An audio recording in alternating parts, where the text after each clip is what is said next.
Hello. Hello. Welcome to Mind Body Stuff. I'm Kaylee. I'm Bernice. This is our penultimate podcast. Penultimate. Of the pandemic. Of the pandemic. No, I can't say that. That's a lie. Of the pandemic of 2020. 2020, that's we'll right. have more next year, but this is our second to last podcast of this the year. Not more pandemics. She doesn't mean that. I wonder if we'll have more pandemics, though. They think we will. They think we're going to get more and more, don't they? They think, but hopefully we get funding and scientists and everybody really interested in, where all this stuff is coming from. Right. Interesting. So we've talked so far about marriage, friendship, spirituality, personal purpose. Some of those were big podcasts. Some were just fun. That was, there were some hard ones to put out into the world, for me at least. Yeah, it was challenging. I'm like, maybe we don't want to put this on. And I'm like, we should probably not. I'm all, don't put this on social media.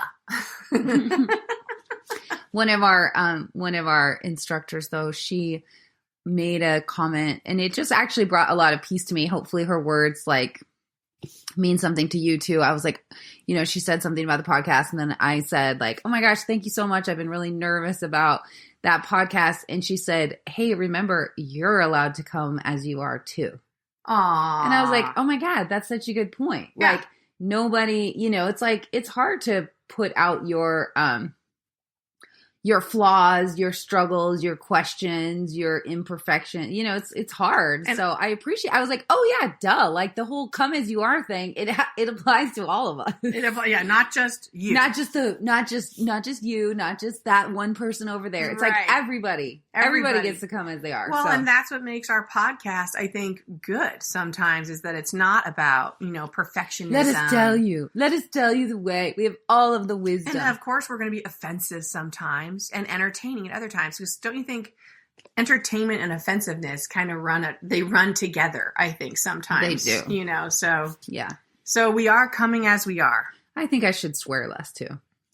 Oh my gosh, I get fired up and then I just swear. You're gonna love this, because the other day we were listening to some hip hop song or on the radio. Yeah, with Ray, who's my 14-year-old 8th grader. He's a big person, and but it had a lot of swear words, and also swear words meaning stuff I'm gonna get her type stuff. And I'm like, I can't listen to this. We can't Not listen with to my this. son. And so I turned the station. He was like, you swear way more than that.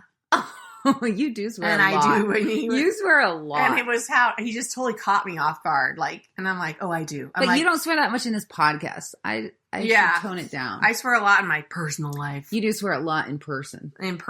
But I feel like mine isn't I'm going to throw him to the ground. Yeah, it's not aggressive. It's just using it as an embellishment. Yeah, it adds emphasis is why you swear. Yeah, it adds emphasis. So anyway, I apologize, Ray, if you're listening to this in years to come. Sorry, Ray. I do swear more than the man did. That's okay. I like it when you swear, but you also are a therapist, so you're probably used to not, you're more controlled sometimes. Yeah, I am more. I think about my speech sometimes. I need to do that more. Anywho's.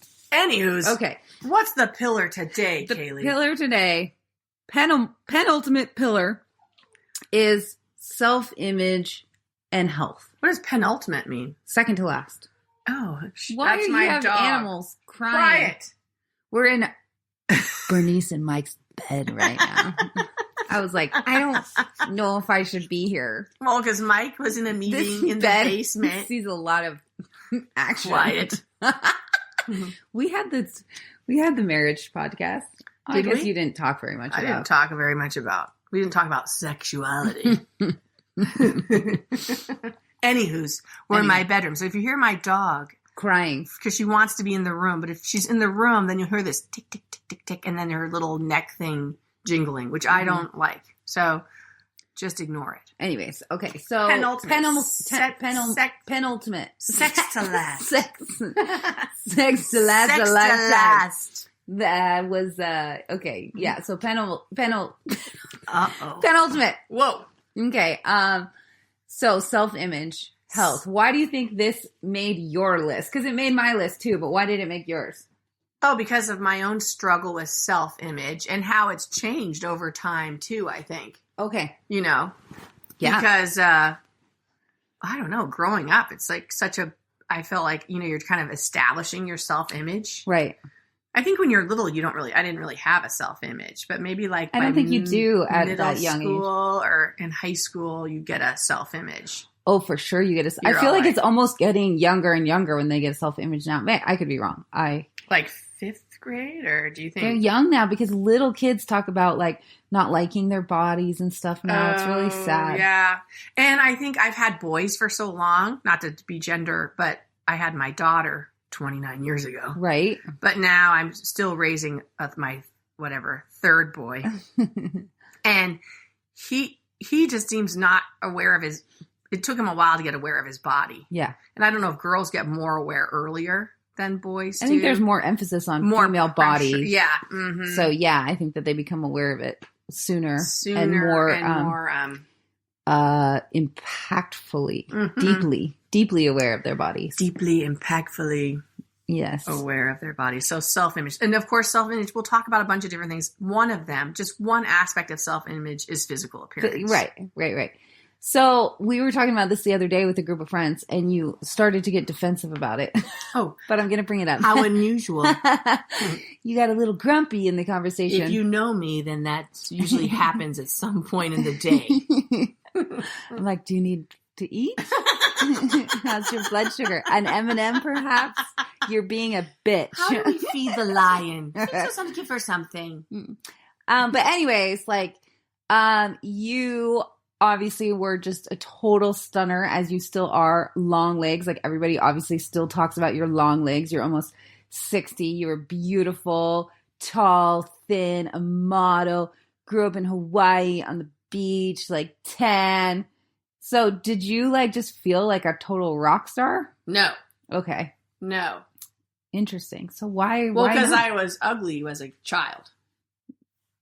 Was that your perception? That's my self-image. That's your self-image. But no, people would have said, yeah, they would have said. But then at some point you know that you got so beautiful because they wouldn't have asked you to be a model if they didn't think you were beautiful. Well, it was a very, very weird transition. Like, where nobody talked to you for years, you know, where they're because just like, you were unattractive. And they called me Big Bird. That was my nickname. Wait, why would they not talk to you because you were unattractive? Well, you know, how the certain girls were in a certain group, you know, like. Okay. And they, even when they're like little, I guess this is what we're talking about for girls too, like maybe 3rd and 4th grade, or they were, you know, you could tell like they were the popular girls. Yeah. And I was tall and skinny and had like no chin and, you know, kind of straight, weird hair. And I didn't have and I was also terribly shy, so I didn't have many friends. Okay. And then, but something happened like right towards the end of middle school. Yeah. And where then I'm just like, what's happening? Yeah, and suddenly it's like everyone's like, "Hey, how you doing?" And you know, and no, I was never invited to a party all through middle school. Like everyone's like, "Have you played Spin the Bottle?" I've never played Spin the Bottle. I've never played Spin the Bottle either. I really wanted to. Me too. And everyone's like, "We played Spin the Bottle at the party at Matt's house," and I'm like, "You did? What happened?" You know, and it was like I kissed Matt. That's what happened. That's why I'm like, "Oh, really?" So I never got to those parties or anything, and then I finally got to my last few months of 8th grade, and I got invited to a party, and then I got bucked off a horse and got a really bad concussion and couldn't go. Oh, you missed your party. My party. I was so excited. So when you became the Swan, then what? Then did you just feel like, oh yeah, I feel powerful? Because I would just imagine if I felt really beautiful, there is like a certain like, you know, I don't know, to have gone from no attention to all the attention. Like, how did that feel? Well, then I got a boyfriend right away. Oh. Okay. Someone didn't train me in empowerment. Oh, so then you were just like, yeah. It'd be nice to know. Like, oh, somebody thinks I'm pretty. Okay. Will you be my person? Yeah. And then I'm like, It's my person. And I dated him for 5 freaking years. Yeah. So it was like almost you lost all that youth. Didn't use my power well. But isn't that weird though? That like, I mean, I think it's a bummer, but it also is just how it is that like for people, I think obviously for men as well, like looks are power. Especially in our youth. Jesus. Well, even I feel like in older age too, don't you think? Well, I feel like as I get older. Yeah, so let's talk about you now. Now I feel like. How do you feel about yourself now? Now I feel like I got a pass. Like, it's all like, everyone's like, how old are you? I'm like, 58. They're like, oh my God. I'm like, that's right. Even though I'm just like, it's not like, I'm not on top of my game or anything, but it's like you start to age and everyone's just like, you can walk, Yeah. It's like weird things. It's not like when you're young, it's all like, I feel like, well, my dad would say, like, are you breedable? Like, would people be like, are you breedable? Yeah, do you have all the intercourse with you? And well, don't you think? I mean, like, and this is kind of like, it's so antiquated though to think about it that way, but there is something primal about it too. It's tricky. So primal. Because part of it should be like, what? Like, no, that's not how we should be picking a partner. Like, if they are breedable, like that sounds so bad. And then you guys can argue because it seems like a very shallow thing to say, but there's research about it, about how we pick partners and how partnerships tend to work. If you pick someone like in the same genre, like in terms of attractiveness, and whatever, those seem to work, or I don't know, but yeah, I feel like we look at people if they're breedable or not. Right. Well, and I'm sorry we're going straight to just looks, but I just find it fascinating because you are so pretty. It's like I always wonder what it would be like to be like so pretty.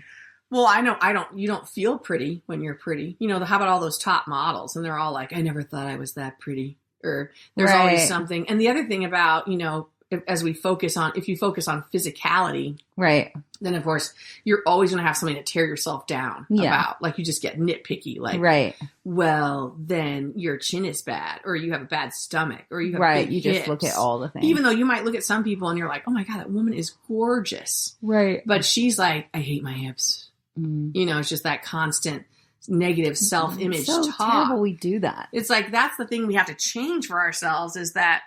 And I think as I get older, I'm like I said, I'm like, it's more like people are like, well, you can go up and down the stairs. You're like, yeah. I'm all, yeah, I can. Yeah, I can. I'm like, sometimes I trip and fall. But usually I can. But now I'm all, yeah, that's right. I'm the stair climber. Versus in the old days. Look at me. I'm almost 60. I can do the stairs. I'm walking up and down the stairs like 7 times. Watch this.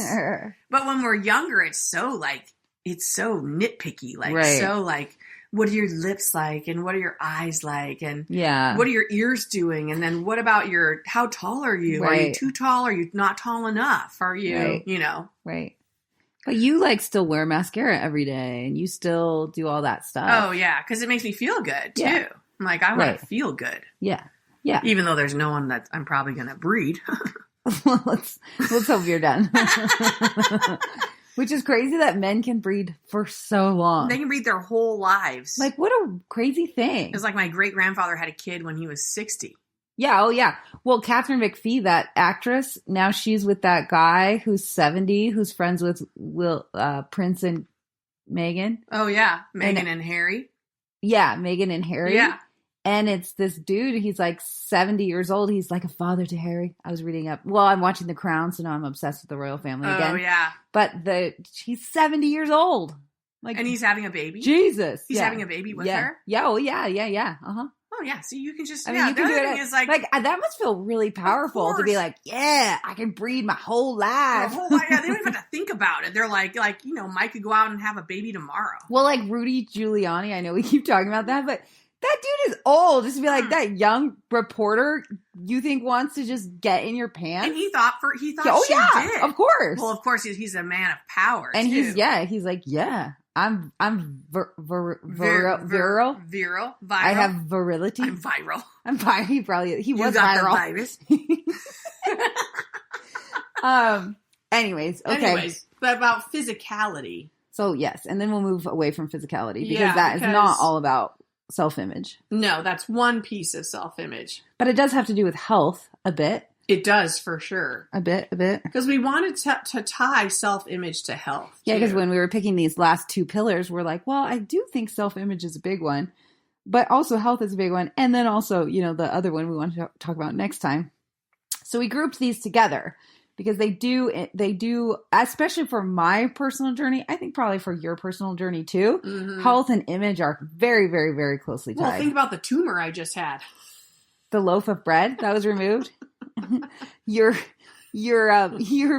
cosmetic surgery, which was not cosmetic. That wasn't cosmetic. No, it wasn't cosmetic. It was kind of in the way. It was in the way. But that, like, when I had the tumor, it was a lipoma, let's just say. It's a fatty tumor. Let's just call a spade a spade. It's a fatty. My son's like, isn't that what golden retrievers get? The dogs get him real bad.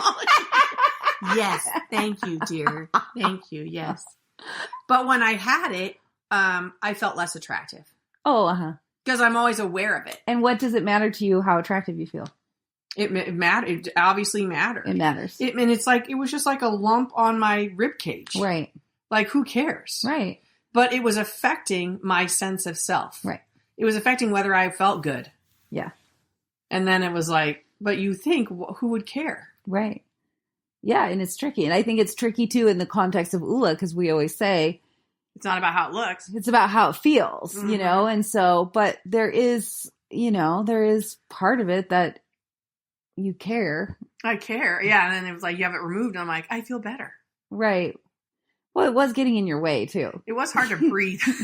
When you would go upside down in Oula 1, didn't it like hurt? It would like go up to your go lungs. And crush into my lung. And I'm like, what is happening? Because I didn't know I had it. I thought I had a really big abdominal muscle. I'm like, well, check out this muscle on your rib cage. Finally, the doc's like, that's not a muscle. I'm like, yeah, it is. It's big. It bulges on one side, quite large. But when I'd go upside, when I'd invert, it would kind of cut off my air. Like, Kaylee's like, now your airway will feel cut off. And I'm like, I'm like, breathe through it. It was like this giant tumor folding into my lungs. But on top of that, in terms of health, for a while, I thought it might be cancer because I had cancer before. So you're just triggered by that. And then right away, it was that weird feeling that I've gotten with cancer before. And I don't know if you folks who've had cancer feel that way too, but where I'm like, your body is fucked up. Oh. Like you want to kill yourself. Oh. Like you have a bad body. Like it's growing things that are going to kill you. Oh, sad. And it makes you feel like you're less than everybody else. Oh, interesting. Like everyone I would look at, I'm like, she doesn't have a tumor. Oh. She probably doesn't have a tumor. Uh-huh. He doesn't have a tumor. I'm like, but you do. Uh-huh. And your body is bad. You have a bad body. Yeah. And so it made me like attack my own, not for its appearance, but for doing what it was doing. Yeah. Like, what the hell is your problem? Yeah, that makes sense. So that's also a weird thing to deal with psychologically. Yeah. Yeah, absolutely. Yeah. Interesting. Yeah. So what about you? What about me? What's the question? We just covered 18 minutes. Which part about me? Well, I know your physical self, that played a big role. Right. In your youth. Wait, which part? Oh, because I never, self-image. Yeah. Well, I was in ballet. Oh, yeah, ballet. That just really messed me up. Yeah, my daughter tried ballet and she finally was like, I can't do this. Yeah, and not like I had an amazing teacher. Like I never got shamed. Like it was never one of those situations where people would be like, you're too big. Yeah, never. Like it was a really actually super healthy. Oh my God. Why do you burp all the time? It's disgusting. It's something in my, probably because I have a bad body. You have a bad body. Bad body. Yeah, no, it wasn't because BB. It wasn't because of anything like that. I never got that type of stuff, but you can just tell. You can just tell if you have the different body. Well, and you see the people. It's that comparison. And it looks so beautiful when they're thin. Those ballerinas who are so thin. It's like so gorgeous. It was even like the video I posted of the ballerina with Alzheimer's. Did you see her dancing to Swan Lake? Yeah. I watched that. Her hands. The hand, like everything is. I was mesmerized. This is like a 95-year-old woman with Alzheimer's. Yeah. But the way she moved her arms and her hands, totally. It just gives me goosebumps even thinking about that. It's just part of her body. Yeah. Yeah. But I never looked like that. Nor did I. It's a very special thing. But anyways, yeah, no, I never felt beautiful. I never felt sexy, attractive. Like that just isn't how I felt really about myself.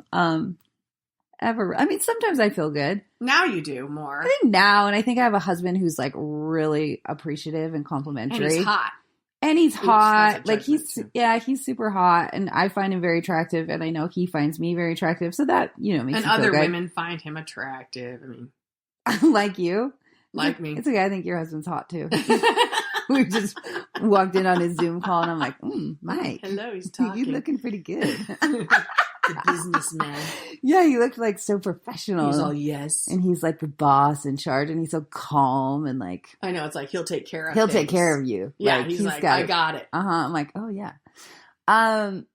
Okay, so what maybe I got distracted by thinking about your husband. Okay. Talked about your husband. Okay, so anyway. But so he makes me feel really good. But I think your body image has improved. Physical body image has improved. I think it's improved since we've been friends. Yeah, I think it's improved too. Which is funny because it's after having babies and all sorts of stuff. Yeah, I know. Yeah, my relationship with body image is very complicated. Like most, again, gender generalizing. Gender generalizing.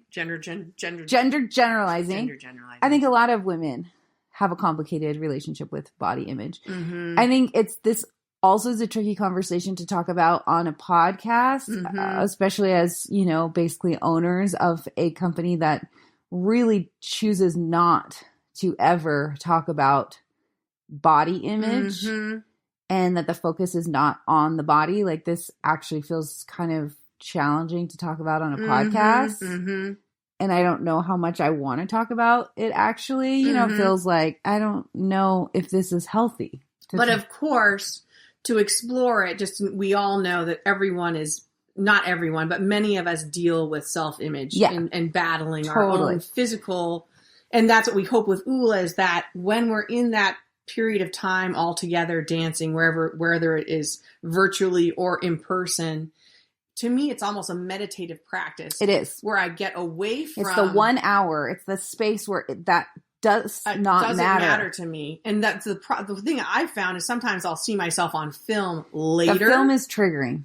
And then I'll be like, oh no. Because when I'm in that moment, I feel totally organic and accepted. Me too. Myself accepted and accepting of others. Me too. But then the filming, it's really hard with Vimeo because I can see my body and I can see it change throughout the videos, throughout all the years. And there's so much shame, attached. Every time I review choreography, every single week, I have to relive that stuff, it's actually really interesting. But I would say my real true journey to health was poor body image. Mm-hmm. And I think it's one of those things that's like the treasure, the gift is always it really lives in the cave. Mm-hmm. The cave is where the treasures are hidden. And I have dived deep into that cave. When I was early 20s, I dealt with really bad hair loss, talk about something that makes you feel unattractive, strips you of your femininity. Hair is representative of beauty and of youth and of health. That was gone. I've had terrible acne throughout my life. I've had, not being super thin, all of these things. Oh, even issues with fertility. I have had all of the things, not all the things, but it felt like all the things to me that make you feel unattractive as a woman. Mm-hmm. Yeah. And so it really when I started to experience these really weird health issues all around, it's not like I had a gallbladder issue. I had things that were so on the surface. Mm-hmm. Mm-hmm. Skin, hair, it's especially at in your youth at 20. Yeah. It's such a, we were talking about I was so embarrassed to go to prom because I had to put on a prom dress and I had acne all over my chest and back. And I was so ashamed to take my shawl off or whatever at prom, But the cool thing is, like, I think if I had just been like, if I had always been like really beautiful. Yeah. This is a bad thing to say, but I think I would have been kind of a shallow person because I would have been like, sweet. Yeah. Awesome. Like, I don't have, like, this is great, you know? And it's almost like God, the universe, my path, whatever, knew that I needed these types of issues to come into my life so that I could do the deeper personal work rather than just be like, oh, cool. Like, I've got everything that I, you know, that I need, that I want. Look at me. Look how pretty I am. Like, I don't know. I think maybe if I had all that, I would have rested on that.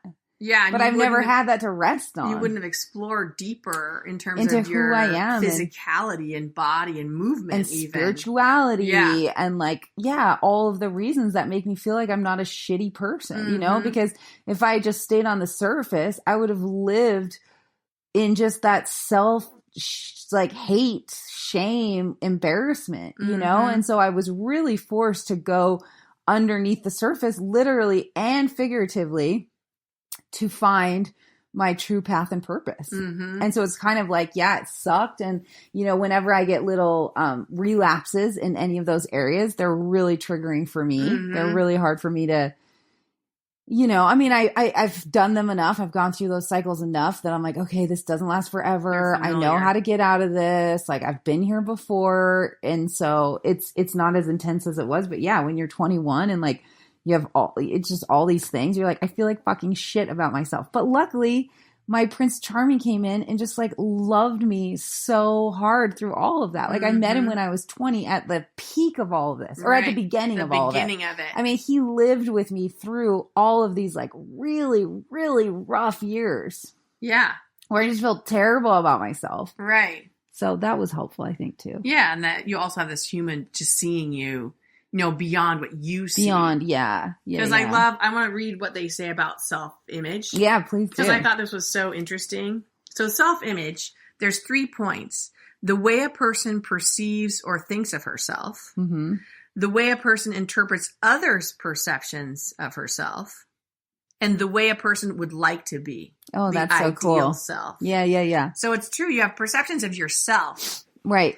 And then you have perceptions of what you think others see you. Yeah. Isn't that so crazy? That's so interesting. And then you also have a perception of who you should be, your ideal self. Yeah. I think that third one, like, well, they're all challenging. They're all challenging. They're all really challenging, because actually. how you think about yourself, sometimes it's negative, whatever it might be. Sometimes it's positive.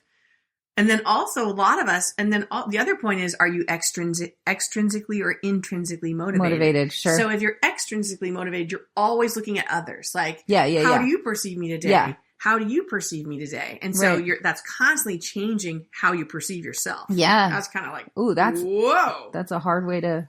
That's a hard way to be. And then there's the intrinsically motivated people who are very clear. They're very motivated by how they see themselves. They're not swayed by how others see them. Which sometimes those people are odd too, though, because they're just like, they're like, I don't care. Whatever. I'm going to do whatever I want to do. You know, and you're like, well, wait. All these other people are just giving you feedback about that. And they're like, I'm intrinsically motivated. I think I'm on the right path. It's like, okay. Yeah, totally. And then our ideal self, of course, is, you know, how we want to be, or how we, you know,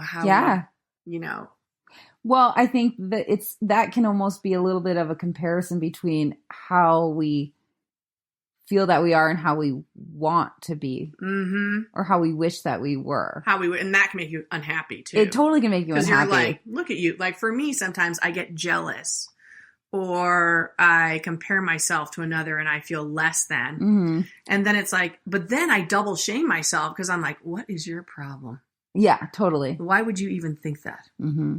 Versus just being like, we just read this. We love this one newsletter we get, Mark Manson newsletter. Yeah, you guys subscribe to it. It's so good. It's such a good newsletter. Monday morning. And one of the things he wrote about was you can have negative thoughts, but you don't have to judge them against yourself. It's more like, you know. Wait, but he was saying one is self-awareness and the other is what did he say it was? What's the other one? But he said self-awareness is like, you're just like you're just observing, oh, yes, I just had this thought, but I'm not going to judge myself for having that thought. Good point. And the other is you judge yourself. You judge yourself for the thought. Yeah. Versus like, I'm jealous. You know? And then you're just like, okay, you're jealous. You're jealous. Let's make note of that. Just make note of that. You're jealous. But sometimes I think I'm jealous, and good people don't get jealous. What was the topic? We got to find that, because that was actually really interesting. It was, maybe we'll try and attach it to this. We can try. This news. That sounds hard. This isn't a newsletter. To this newsletter. But yeah, no, I think those 3 points that you just brought up, those are really interesting. And yeah, the internal versus external motivation.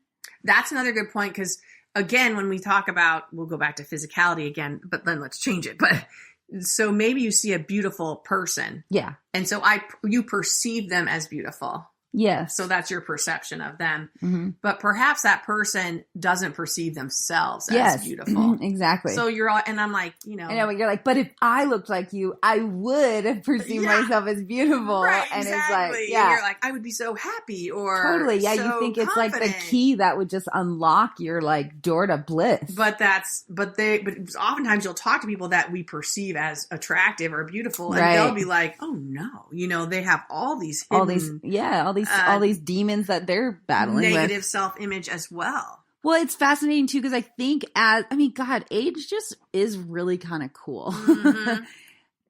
As I age, I've noticed that I really, I think a lot this past year too, is I'm starting to accept, both for myself and oddly enough for Oula, that she and I just are who we are, not who maybe I would want us to be. Mm-hmm. Or try to be. Or their own entities. Well, not even that, but it's like, I'm always like, well, do people actually perceive Oula as mind body? Or do they know that we dance to Meghan Trainor, and then are we just totally discredited or undervalued in like the mind body world because we're dancing to Meghan Trainor? And like, you know what? Finally this year, I've just been kind of like, fuck it. We do dance to Meghan Trainor. And guess what? It's really fun. We like it. And you know what? It also it's a mind body experience. Like, it is these things. And I just have gotten to the point where I'm tired of like trying so hard, or going back to your 3 things. Mm-hmm. Like, I'm sick of being so concerned with how others perceive it. And I just want to let Oula be like who she is. Good point. And I'm working on that with myself too, being like, oh, I wish I were more like, I wonder if people perceive me as a certain way, or am I, should I be making my own teas and at home? Like, am I, witchy enough, or am I like, like in tune with the earth enough and all these things? And then I've got to be like, you know what? You just are who you are. And are there ways you can improve? Yes.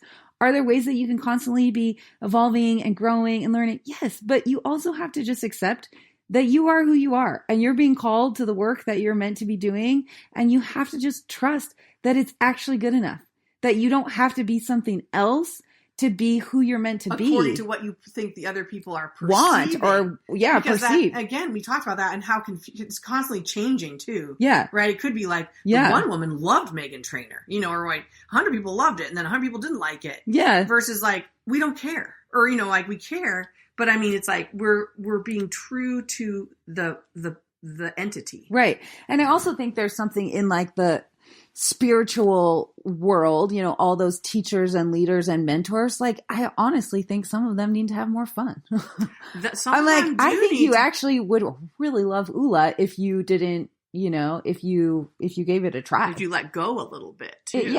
Just like let yourself go. And I feel someone was talking to me about this, how they've noticed how all of their like great spiritual mentors have been talking about the importance of joy. And, Oula is really joyful. It's really joyful. It's really, really joyful. We just danced today. Oh my God, I feel Kaylee's so good. Today. It's so fun. It was emotional. There was emotional qualities to it. But really, in the end, you end up with this tremendous amount of joy. You do. I just feel so joyful. And gratitude. So I have to be like, I don't care. Like, and I almost just now said like, whatever, haters are going to hate. But then I had to pause and be like, no, this is my self-image. Like, I don't even care. Like, who are the haters even hating? Like, why am I even thinking about them? it's like, why would I even be like, haters are going to hate? Like maybe they're not even hating out there. You know, like, what are you even talking about? But that's my self-image. That's my perception. And that's my being like, oh my God, I wish I didn't like Meghan Trainor. But guess what? I do. Yeah. I like her. Yeah. She's fun to dance to, you know? So that's where I'm working on my self-image of like, fuck it. You are who you are. You are who you are. And it doesn't make you any less like enlightened or like, you know, on a path or whatever, you know? Right. Yeah, that's such a good point because when we look at self-image again, just what we were saying, it's the way the person perceives themselves. It's also the way others how you interpret how others perceive you. Then that's the key word, how you interpret. And that's good point. Because of course we've learned this many our times. Lenses too. It's our lens. And then I talk to the person and they're like, I never saw it that way. Yeah. And I'm like, you didn't? Yeah. Well, when you made that one comment, I thought you were thinking this. They're like, oh no, I wasn't thinking that. I was thinking this. You're like, oh, sorry. Oh, okay. I went that's down my a whole stuff. different rabbit hole myself. I know, it's so funny. And that's where you get in trouble with that interpretation of others. You know, it's like, that takes up so much time and space. Don't you think like most people are thinking more about themselves anyways? Like this whole thing, you know, we're just like talking about, like how people see us. And most of them, they're probably thinking about how we see them. You know, everyone's like, more concerned with how other people are seeing them. Oh, yeah. You know, and they're like, I don't even care if you guys dance to Meghan Trainor. I have no idea. Like, I mean, this is such a dumb example that I keep bringing up. I have no idea why I'm using it, but that's just one small thing. No, that's such a great point because I've told this story 100 times and I apologize. But when I was young, you know, it would take me like, when I got into high school, I would wake up at 5 a.m. to do my hair and makeup to go to school, to leave at 7. And my dad, finally, I'm sure he's just like, what is happening to her? Because I was never like that all through. But then you got pretty and then you... But so then it was like, you have to like really like take care of this whole thing. Like, you know, it's really working. Because I'd never had that before, attention per se. And so I remember my dad talking to me, pulling me aside one day because he would drive me to school. Maybe it was in the car. And he was like, how much do you think people think about you? And I'm like, a lot. Yeah. They think, you know, because I'm young, I'm like 14. I'm like, a lot. They think about me a lot. And he was like, you know what they're really thinking about? They're thinking about what you're thinking about them. Yeah, exactly. Nobody's thinking about you. Yeah. And I'm like, no, they are. He was like, they're not. Totally. Everyone's concerned about how they're perceived. Totally. That like blew my mind. And as I got older, I just totally remember that. Like, they're not thinking about me. And then I kind of figured that out. Like, they're not. Yeah. You know, it wasn't about me at all. Yeah. Yeah. It's totally. That's exactly what we're talking about. And I think that's so relevant. I think most of the time people are thinking about themselves, not about you. They're either thinking about themselves, how they're perceiving themselves, or how you're perceiving them. Yeah. Yeah. That's exactly right. So why do we care? So, I mean, it's just so funny. It's like a human paradigm. Or, you know, have you ever been out somewhere and then you realize, oh my God, I had like a poppy seed in my teeth the whole time. Was everybody staring? I'm like, probably people didn't care. Nobody cared. Maybe they saw it and then nobody cared. Yeah. What are they going to like, you know, it's just Although so we funny. did like the fly in Pence's hair. Oh, yeah. Well, there were a lot of analogies that was could go along with that. And of course that happens too. And I'm hoping that even for Vice President Pence, it's obviously flies land in people's hair all the time. So it's not a big deal. But it just happened to happen at the time it happened. That is hilarious. Yeah, I think the whole being on film, though, that is very hard for me. Film is weird. Film is really, really hard for me. Like, I don't know, all the weekly Vimeos, like that's actually really challenging for me. Yeah. And, you know, but it's interesting. Like I have weight being one of my self-image issue things too. And, you know, I was never very thin. There was like maybe a year at the beginning of Oula where I got pretty thin. But I was like, Rob was out of the country. I was living alone. You were depressed. I was depressed. I was teaching way too much. Like I would like take a nap before every class. And then at the end, I'd be like so tired. Yeah, you looked really tired all the time too. Yeah. And like, even now it's triggering when people are like, oh my God, you were so thin, because I immediately think like, oh my God, that was better. Yes. You know, like, oh my God, they're noticing, or they're saying like how culture, how great like, it looked. how thin you were. And then I'm always like, you know, constantly comparing, like, I know what number that was on the scale. Mm-hmm. Oh, good point. And I know that now, like, I'm literally Very like good point. 7 pounds more than I was at that moment. But I'm like, oh my God, 7 pounds away from, and I'm like, oh my God. And so lately, like, you know, I just have to, like, you didn't look good then. Yeah, I mean, I know, like, my family has a lot of weight issues. Like, yeah, it's my family does too. Talked about weight. In my family, I'm large. Like, I'm the biggest person. Like, everyone's like, wow, you're pretty big. I'm like, I am big. I've always been big. I'm 5'10". There's nothing I can do about that. Right. But it's weird when people are so aware of weight. You know, totally. Where it's just like, wow, but I feel good. You know, as an older person now, part of me is like, but I feel good. Yeah. So totally. Maybe I'm not that number that I should be. Totally. But geez, I feel good. And like, even you then, you didn't look good. Like, you didn't feel, I could being around you, you didn't feel good. Totally. You know, you look tired and just I was tired. Kind of like someone took a rag and just like took all the water out of it. Yeah. You know what I mean? Where it's like, uh-oh. Yeah. She lost all her water. Yeah. You know, totally. All your... I know, it's just, it's hard. Like, I wish it wasn't such a trigger for me. But our culture is like, so like, you know, like, well, boy, when you were thin, I'm like, well, I was 15. Right. Well, and that is like, I do think that is the beauty of Oula, is it's like, I actually can honestly say, like, when I'm dancing, I don't think about how I look. Like, I don't, it's not a part of what I'm thinking about. I'm just like in this really special magical space where it doesn't matter. And it's like, I don't like today dancing. I can't see it. I don't feel it. I don't notice it on anybody else. Like, it's really, oh no, it's like we're in our like natural, we're almost like, as I've said before, like beings of light. Yeah. When we're all dancing together, when before the pandemic. And it would feel like just this tremendous amount of energy, energy beings, but no physical form almost. Like, people didn't have physical forms. Like, when you look around the room, it's more an energy. It is. It's just an energy. And you sense the energy. But I don't see the physical form. You know what I was thinking that I miss so much about our weekend empowerment weekends, our weekend long empowerment weekend? Yeah, that's redundant. Thank you. I was trying to do it a second time, and it didn't get any better. Weekends long. Weekends that were empowerment weekends. Yes, we understand. Thank you. Do you know how long they were? They were a weekend.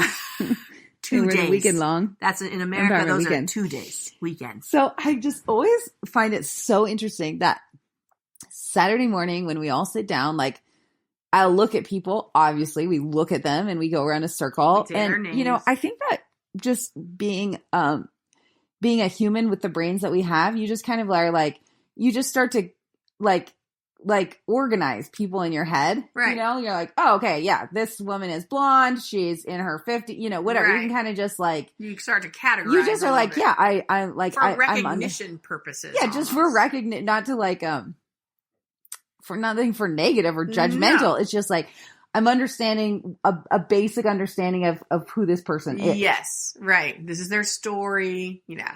But it's fascinating. Like, every single time there's like this thing that happens on Sunday afternoon when we're all exhausted and everybody has just like, after the people have taught their song on Sunday and then we sit down like with them, I cannot tell you how many times I have this moment where I look at them and I'm like, oh, that's what you look like. Yeah. Oh, that's I love that. It happens every single time on Sunday. Not with every single human there, but it happens with many of the people. A few. Yeah. Many of the people they sit down after they teach. They just did something totally amazing and inspiring and brave and super cool. And they sit down and I'm like, holy shit, I didn't know that that's what you looked like. Like, that's what you look like. It's something inside of either me or them or just the moment changes. And it's like, oh, there you are. And all of those things that my brain categorized about them fall away. It's just gone. And then I'm like, oh, that's who you are. That is cool. Yeah. I really miss that. Like, I really miss. Well, and that's that energy connection. It totally I feel is. very connected. I suddenly know their story. Like, it goes way beyond physicality. It goes totally I know the soul. Like, I just saw your soul. See what your soul looks like. Yeah, you see the soul. And I'm like, oh, there's Jane's soul. I'm like, oh. And I think she saw mine too, maybe. You know what I mean? Like, it's like that kind of integrated feeling. Exactly. Like, I really miss that. That's why it's so psychologically healing. It totally is. And going back, people show up to those experiences, for the most part, like, guarded or nervous. Some people are just like, this is just who I am. But there are a lot of people who show up guarded. And it's almost interesting because it's like they energetically are in a way putting up a block to show their soul underneath their appearance in a way. They don't feel safe. And so for me, then I'm like, okay, like I'm picking up on what you're allowing me to see into, and that's totally fine. But it's really cool that as the weekend goes on, it's like you can almost watch all of those things just come away. And we're really not left with this like self-image or perception or anything. It's almost just like the realness is experienced in a way that like image, perception, they just aren't a part of that moment. And I think that's another really cool thing about experiences like Oula is it's like that stuff somehow does get stripped out of the way in which we interact with each other. It's so interesting because you go back to self-image, then the people are covering themselves. They are. Because they're afraid of how they're perceived. Of being seen, perceived, what the perception is. So they've learned it's unsafe. So I've got to put my blanket up a little bit or whatever. Yeah. And then you slowly start to like lower it down. And then you're like, oh, there you are. Oh my God. Hello. Look at you. Look at you. And so in that moment, I'm not thinking about what you think about me. You're not thinking about what I think about you. Nobody's putting up the barriers. Nobody's putting on the perception. We're just like seeing each other. And that's what we talk about. That is safe space to be seen and felt and heard and loved. And, of course we're going to talk about Oula in this podcast because it's an Oula podcast. Oula, I totally realize is not the only place that these spaces exist, but I do feel that it's a very powerful one and a very accessible one for me personally. Like I need those moments again in my life. Like I miss those moments of just humans totally being open to being seen. And I have a hard time, in society, at least in most of the things that I do in my life, you're meeting people who are in most ways, and myself included, putting up those elements of this is how I want you to see me. So this is what I'm going to show you. Or this is what this is my shit. And so I protect myself by doing this. Like we usually are meeting people through these layers of protection and perception and insecurity, myself, yourself, anybody. And if you go to the store right now and meet a stranger, you're not going to like stare. There are layers, no matter what. Layers, yeah. And I just miss these experiences with humans where the layers get stripped away. The intimacy of Oula is really profound. It really is. Yeah. And we don't really have that in other things we do. I think maybe people do in sports sometimes, different type of sports, or maybe some type of teamwork stuff, where things become, or even probably war. I don't know. I'm sure. Where you're just like, I'm sure war. Here we go. Like, we're not going to have anything. Like, it's you and me. Like, yeah. And your little group is like, your battalion's like, here we go. Like, could be my last day. Yeah. And we're all together. Well, even I feel. And all that stuff has to strip away if you're going to. Totally. It's like, you can't be insecure right now. Like you can have me wondering. You can't have all those self-image things going in. Like, no. We have to be connected right now. If you are stuck in they don't think I'm good enough or strong enough or whatever. Or you smart enough. There. Yeah. You have to just be there. You have to be there. And suddenly show up. Things are happening all around and all that falls away. Like, you're like, I'm here. I'm right here. I bet even though like when, I don't know, I don't know what all types of wars look like these days, but it seems like when killing the enemy was more intimate, they had that moment too. You know, like you see it in the shows, like the shows, you know, that I've watched, like the timepiece ones where they may like stab him and then they're just locked eyes. Yeah. Oh, geez. And it's like, I can see you. Yeah. And these are the last eyes I'm going to see. And it almost feels respectful. Oh, yeah. Even though you're kind of like, you're my enemy and I have to kill you. But there's that moment where they're just like, you just feel that they can just like see each other. Oh, yeah.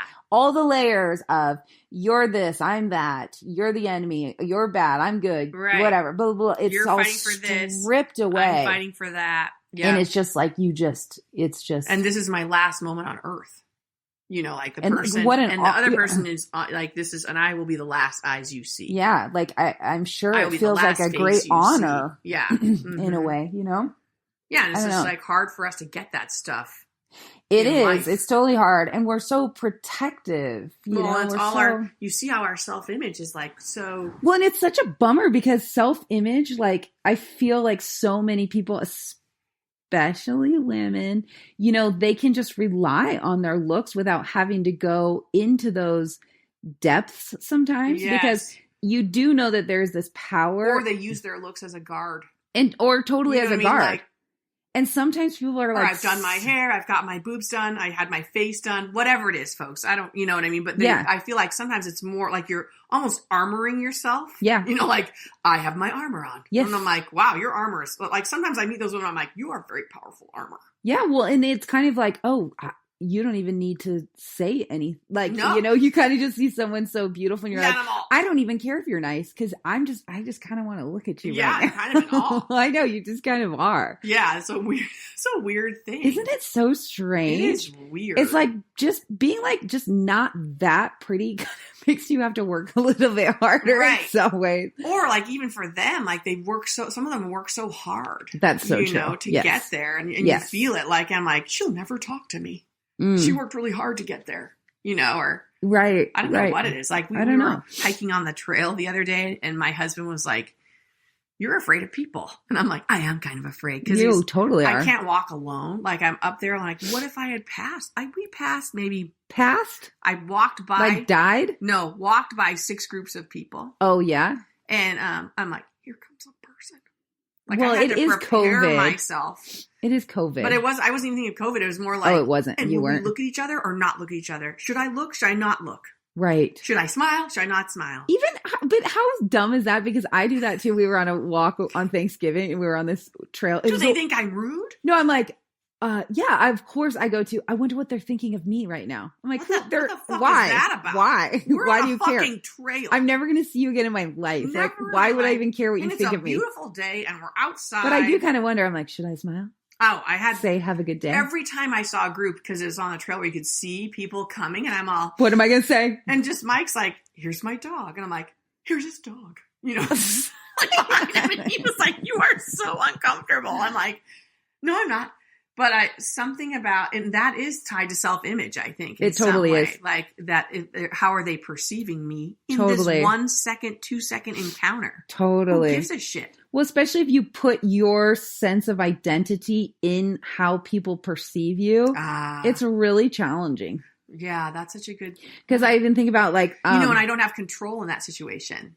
Right. For me, it's all about control. Too. Yeah. Like if I'm talking to people, I have control. Yes. To a group. Like that's why you like to speak to big groups. Because you're like, I'm in control of this moment. And I don't have to worry about 1 or 2. It's like it's like a morph. It's like giant. Yeah. But 1 or 2 people. And then I'm like, she looked at me weird. I just don't like all these weird cueing. Yeah. Weird. In a big group, I can't read so many cues. I can't. Totally. I'm like, they left. Totally. Isn't that? But like, if I have 1 or 2 people, I can see their cue right away. And then I'm like, she liked it? She didn't like it. Right. I know. It's not so funny. Oh my God. Who cares? Who cares? Who cares? I know. I mean, it just really makes us and of stifled. Course, we got out of the physical part, which I wanted to, because now we're talking about personality. Yeah. You know what I mean? Too? That's tied into personality and whether I'm perceived as smart or capable. Do you think I'm smart? Do you think I'm, Do you think, you know, I mean, oh, yeah. Sometimes I get nervous. I'm friendly or mean her, you know. Well, and even sometimes I'm like, oh, I have to be this type of person for people to like Oula, because they have to think that, you know, the person in charge of this business is a certain way. But then sometimes I'm like, I'm just not that way. No. And that, I think, makes the business more interesting. Right. Versus the people where you're like, I run body. Well, I think if you run a business that's named after yourself, basically, then it does matter more. Yes. You know, like, for example, like, I mean, you know that I love Rachel Brathen, Yoga Girl, but I mean, her business is Yoga Girl. So she has to be like, she is her business. She is her business versus like Booty Yoga, maybe, which is separate. I mean, you could see someone else could own it now or whatever. Yeah. Yeah. And I love what your person said. Kaylee saw someone recently for a reading or whatever. Oh, yeah. And she said how Oula was a separate entity. Right. It's its own. That really helped me. Yeah. Because I get confused about, like, is it us? Is it you? You know, what if we do something wrong? Or But then when I see her as separate, I'm like, oh, she just seems much more global. Oula. Yeah, Oula herself. Yeah, we've started referring to her as her now. Yeah, she just is her own deal now. She gets into everyone's hearts and souls. And it's not us. It feels like so much less responsibility. I'm like, I don't think I got in her heart. I actually don't care if you like me, but I do want you to like Oula. But now I don't actually care so much if you like me. Yeah. Oula's not me, you, an individual. Oula is her own Like, even thing. class today, I'm like, oh, this is Oula. Yeah, this is Oula. She's speaking. We just get to be like her little stewards. Yeah, is that the right word? Yeah, stewards, and we're her stewards. We're like taking care of her. We're like, sure, come through me. Yeah, come through me. Yeah, I'd love for you to come through me. You go into that person's heart and soul. You're doing a great job. I think that's also been good for me too, because at the beginning with Oula, I was like, I really hope they like me as a person. Yeah. They have to like me so that they like Oula, and if they don't like me, they won't like Oula, and if they like Oula, then surely they'll like me, right? You know, thinking I was going to get people to like me if they liked what I do. Yes. There's a cool Ani DeFranco song, and she said she's like out on tour, and so she's singing about having been out on tour, and then she goes home to her partner, and he goes, did they love you or what? And she goes, they love what I do. The only one who will ever love me is you. And I thought that was beautiful. It's like, that's fine. Like, that's fine. You know, it's like, Oula is her own thing. She just happened to, you know, Elizabeth Gilbert talks about ideas like this, that there's just ideas floating around, floating. And it's like trying to find a person. Like, can I come through you? And some people can be like, yeah, I'm ready for this idea. I'm ready. Like, I would be honored to. I shall steward this idea. I shall steward this idea into the world. You know, and so sometimes it's like not the right time. Sometimes it is the right time. But the concept is that the ideas are just out there floating, and then you're like, sure, I'll be your person. Yeah, you can come down. Come through here. Yeah, come through here. Yeah. And so it's kind of like, oh, it's her own thing. You know, she just so happened to come through me, and now she comes through a bunch of you guys listening. And that's she's her own thing. She just comes through all of us. She does, because when we see Oula classes now online from all over the country. Oh yeah, she is definitely not in. She is all over the place.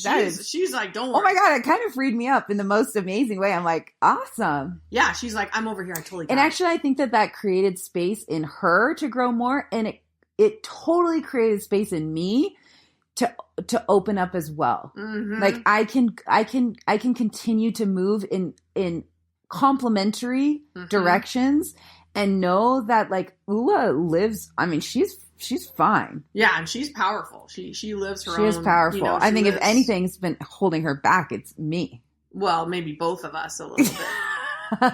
Great. That's nice.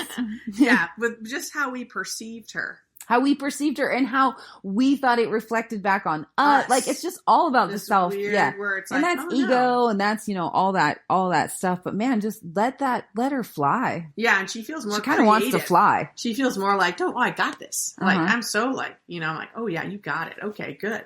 Totally. Like, I don't have to worry about you. And you can not like me and like Oula. You can not like Oula and like me. It's okay. And I love that too for people that are like, maybe I don't like you, you know? Yeah, you don't have to like us as a person, but I sure do like Oula. And I love Oula. And I think that's freed people. I think it's freed people up who were conflicted by us to then not want to be a part of this. But I do, like, I really want people to know, like, you don't have to like me. And you can like Oula and it's okay. Because it doesn't mean you're liking me. Just so you know. You know, it's like, it's not like you saying, oh, I like and agree with everything these women are doing. You may just like Oula, and that's awesome. And I think finally, like, we're at a point of maturity that we're able to say, that's fine. Yeah. Because before I kind of wanted to be like, no, but it is me. Yeah, right. But then she got too contained, and then she got kind of mad too, I feel like. Oula did? She's like, yeah. Or she just felt like she couldn't, you know, like, it was like, I can't. I'm stuck in here. I'm stuck in all your insecurities. Yeah, and then even for you to be like, you know, this is my life, and I'm going to live my life according to me, Kaylee Lindner. Right. Not according to Lindner. Mr. Mrs. Lindner, your table's ready. But not according to Oula, per se. You know what I mean? Yeah. Isn't that interesting? I wonder how many of you all, like, obviously this is just us being tied to our jobs. But, like, you know, just thinking about how you all are tying your identity to perceptions or, you know, the reciprocation of, what am I trying to say? You know, like that, it's like how people are viewing you. Yeah, it's just really interesting. Yeah, and it's almost like you so think about these successful, like Steve Jobs or something. I'm sure there's a point where he was like, he created this product, but he's like, I'm not Apple. I'm Steve Jobs. Yeah, exactly. And that freed him up to be more creative in a weird way. Yeah. You know, beyond the boundaries of Apple. Yeah. You know, like, yeah, it's really cool. Yeah, it's like, and then your brain's all this and this and then this. And then somehow it ties to this. Yeah. But it's not always just one avenue, one road. Totally. Because you couldn't, a totally creative person can't do that. Right. It's all like Apple. He's like, no. You know, I see this, and this. And that's how it would enhance it. Yeah, sure. That's cool. Yeah. Well, very interesting. I guess we didn't really get that much into health. We didn't get that much into health, but health. We both have kind of complicated health stories too. Yeah. So who really wants to talk about that right now? But just stay healthy. Everybody stay healthy. Put your damn mask on. Love your bodies. Love your, even if she makes mistakes or whatever she does, your body does. You know? You gotta, for the time we're here. Yeah. You gotta, like for me, I can do the stairs still. Hey, that's those little wins. Hey, it's those wins. Totally. And I'll go do stairs right now. Go do it, baby. Like that's my win. Stay healthy. Stay healthy. Well, yeah. It's not always a choice for people, but. No. And even when we're not healthy, celebrating the small wins when you're not healthy too. Yeah, exactly. Well, thanks for listening, everyone. We love you. We love you. Thanks for the chat, my friend. Bye. Bye.